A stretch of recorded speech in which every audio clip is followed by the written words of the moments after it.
Assalamualaikum warahmatullahi wabarakatuh. Perkenalkan, nama saya Ulma Istiana, perwakilan dari SMP Negeri 3 Mande. Halo teman-teman, hari ini aku akan bercerita tentang seorang gadis kecil yang sangat istimewa. Namanya Putri Pagi. Kenapa namanya Putri Pagi? Karena ia selalu bangun pagi, bahkan sebelum ayam jantan berkokok. Suatu pagi saat matahari masih malu-malu muncul, Putri Pagi bangun dengan semangat.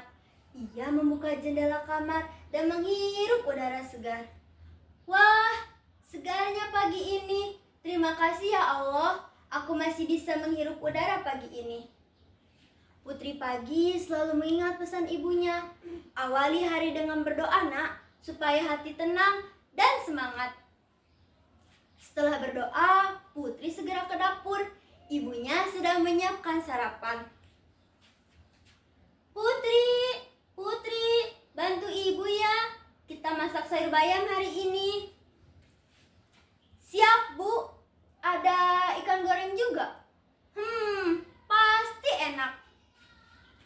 Mereka pun menyiapkan sarapan bersama. Setelah makan bersama, Putri tidak duduk malas-malasan. Ia malah berlari-lari kecil, melompat, bahkan menari-nari sambil tertawa. Berolahraga itu menyenangkan. Ayah yang sedang menyiram tanaman ikut tersenyum melihat semangat Putri.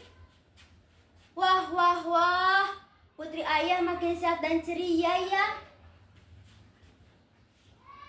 Menjelang siang, Putri duduk di depan rumahnya dengan buku cerita di tangannya. Ia membaca dengan serius. Tak lama, Rina dan Budi datang menghampirinya. Hai Putri, lagi baca buku apa? Ini buku cerita rakyat dari Sulawesi. Kalian membaca bareng? Oh, buku cerita rakyat dari Sulawesi? Mau dong. Mereka pun belajar bersama sambil bertukar cerita.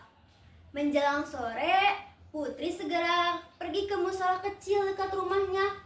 Ia membantu menyapu lantai, merapikan sajadah. Rina dan Budi pun ikut membantu. Bersih-bersih musola bikin hati adem ya. Iya, kamu rajin banget Putri. Kita semua harus peduli dengan lingkungan sekitar. Bermasyarakat itu penting loh.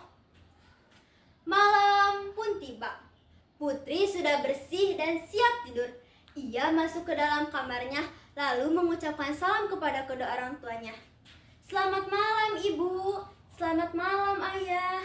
Selamat tidur nak, mimpi indah. Putri segera menarik selimut, memejamkan mata, lalu tersenyum. Ia tahu besok pagi ia akan bangun dengan semangat lagi. Nah, teman-teman, yuk kita jadi seperti Putri Pagi. Bangun pagi, makan sehat, belajar rajin, lalu peduli dengan lingkungan sekitar. Karena anak hebat itu kita semua.